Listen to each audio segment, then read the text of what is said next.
So a couple of months ago, you met our good friend Aaron Childs from Highlight Services. We worked with him to install the Paramount sign in downtown Orlando.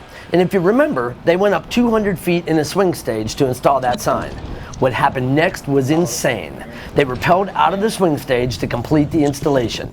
It was amazing to watch Aaron's son Logan climb out and navigate all over the support lines from the swing stage, as well as the lines lifting the letters into place to get each letter attached to the frames we built and then wired into place. All of this happening while working with tethered tools and making sure not to drop any tools or screws to the sidewalk 200 feet below. It was a great episode because it showed the install from their perspective and how dangerous it was up there and how important their safety protocols are. Well, now Aaron is back, except this time we're on the ground as he brings us his prized 1967 VW Bug for a custom paint job. So now I've known Aaron for about 30 years now, and he's always had Volkswagens ever since I first met him. But the pressure is going to be really heavy on Rene this time because Aaron's kind of leaving it up to him, letting him do the flames on the side of his prized possession baby Volkswagen. So how much guidance are you giving Rene on this job? Really just the two colors, the white and the blue, and then I wanted flames on it. That was it. So what is he going to do? I don't know. We'll see. Hey everybody, and this is Paint Time with Rene! Ladies and gentlemen, what we have here is a 1967 Volkswagen Bug. You heard it, a 1967, which is a really unique year, and you'll hear about that later. So we're gonna paint this baby white with flames right here, bro! Can you dig it? Can you dig it? Yeah! Is he excited about the free range you gave to him for this project? His eyes lit up. He was really excited. One, that he was being able to do some custom work, and then two, I just said, do whatever you want with the flames. Whatever you don't have to check in with me, just go with it. So the first thing that we're going to do is sand it down with 600 sandpaper with a DA, and make it nice and new. We're going to take the fenders off. We're going to paint everything in the booth separate, and everything's going to go white first before we do any of those flames. So this DA is called a Festool, and it vacuums and it DAs at the same time.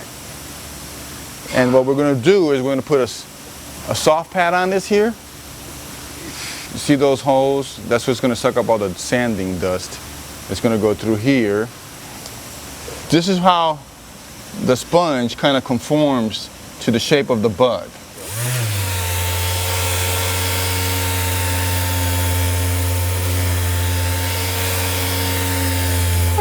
And that way we get to preserve that nice round feeling and shape of the bug.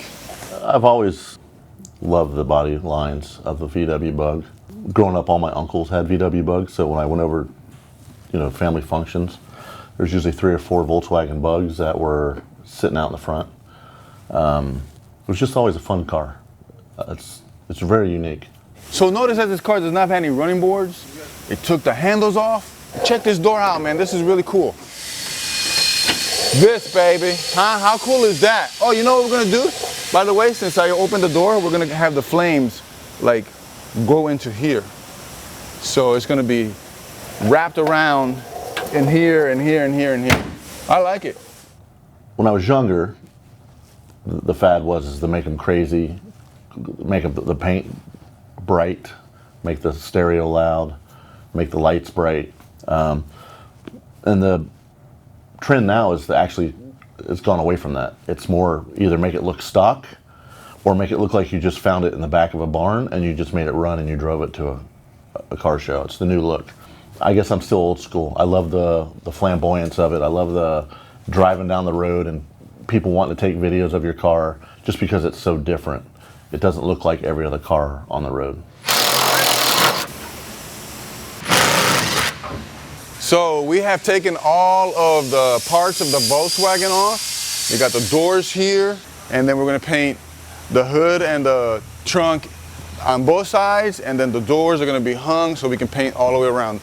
We got the vehicle in the booth, taping up the wheels. We put some paper in here to protect it because we're going to paint this baby inside and out to match. We're going to spray this white right here. This is going to be protected, covered up. Protect that beautiful wheel. We're gonna paint all of this white, all of this white, all of this white. Everything is painted with white and clear today. Hey, you know there's something really different about these cars? Normally, this would be the trunk of a car, but I think this is the hood because that's where the engine is, and the trunk is in the front. Not sure that that's how it works. I'm just thinking. Stay tuned, people! The reason why he's going back and forth is because we're trying to put a really good and even coverage on the inside of the Volkswagen, the dashboard, and all of the frame around it. He's got to get the inside done first because while he's stepping in and out of the car, he could touch it with his suit or with a hose and make a mark and ruin the paint job. I'm glad that Saud is helping me out because Saud is like 15 years younger than me. He can get in and out of the Volkswagen easier than I can. I can do it too. He's here. Why do I got to do it? You know? Okay, so now that Saul is on the outside, it's going to be much easier. And all we have to do is get a nice, solid, even coat of white paint on this car. A lot of other people don't realize that white is a thin color, and if you don't put it on there even, you can see it. So what I was just doing with the flashlight is checking to see the coverage of the paint. I was looking for imperfections, but mainly just the coverage of the paint. White has a tendency to be a little bit transparent, and I wanted to make sure that we get a nice, solid white where there's no different shades, you know, lighter and darker white. So we're gonna do one more coat, making it 3 total to get a nice, good white on there. And then we're gonna get some clear on it. It's gonna look awesome.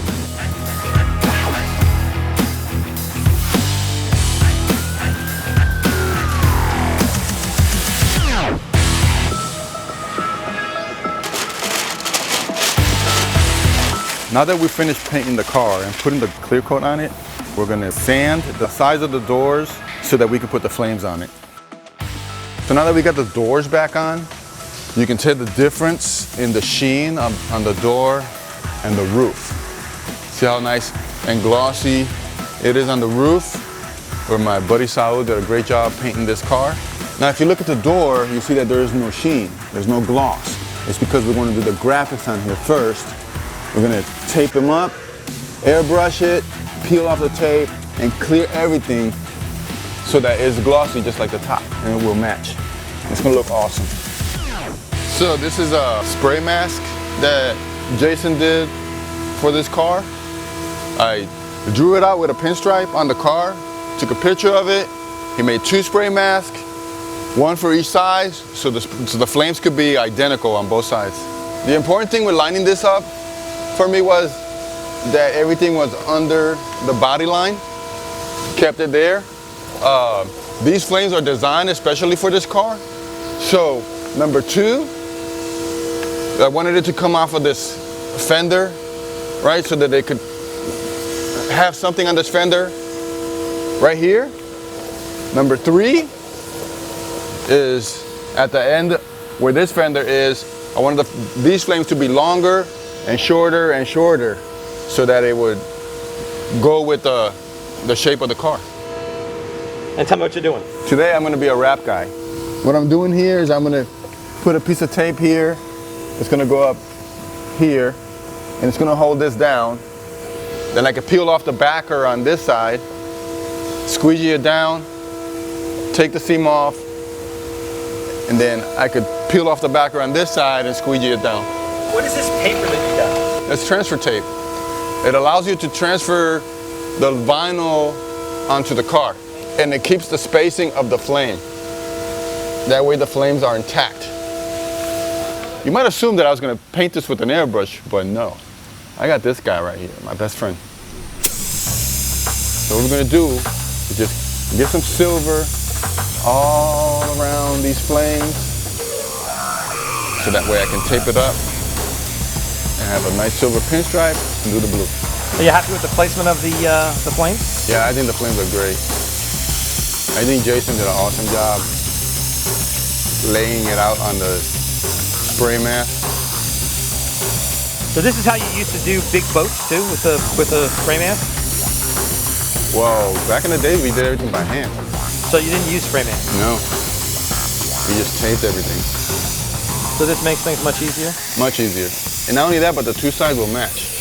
As much as I tried by doing it by hand, I could never make both sides match perfectly. So the important thing when you're painting is turn on the lights so you can see something.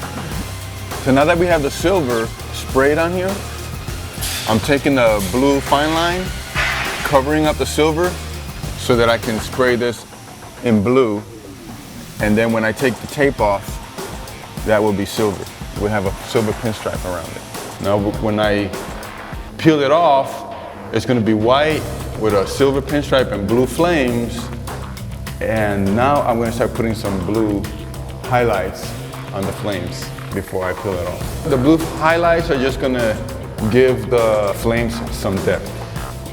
So when I pull the tape up, we should start seeing the white from the Volkswagen, and we should start seeing a silver pinstripe around the blue flames. And when everything is all said and done, when everything is off, or the tape is off, there's going to be white from the Volkswagen, a silver pinstripe, and blue flames. So are you nervous when you're doing this? I'm always nervous. I live nervous. I'm thinking this looks really good. I really do. I like it. So what's the next step? After this, I think I want to put like a drop shadow, you know, like right here, like kind of make it look like it's popping, and then clear, and then we'll look good.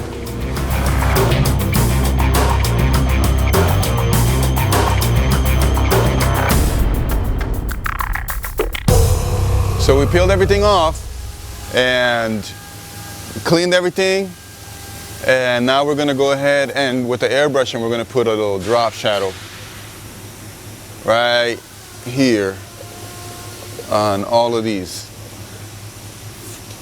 And that's it, and then it's ready for clear. Now were you going to tape it, but now you're going to do it freestyle? You thought about taping it? Yeah, I thought about taping it, but I kind of like that freestyle look, and it makes it like jump out, boom. So the painting on the vehicle is all done. It's all unmasked. I did the drop shadow, and now I gotta give it to my man Saul so he can put the clear on it. He's gonna put 3 coats of clear because we gotta cut and wet sand and buff the car, so we need enough product under so that we don't feel the lines on it after it's done. When I'm finished buffing here, we're ready to put the fenders on. You know, clean everything, clean the door jambs, and put the fenders on. And then the client can come to see it. Now when you're done, what's this gonna look like? It's gonna look like glass. It's gonna look like diamonds. It's gonna look like bling. You know what I'm saying? If bling was a car, this would be it. Bling! Man, I hope you like bling.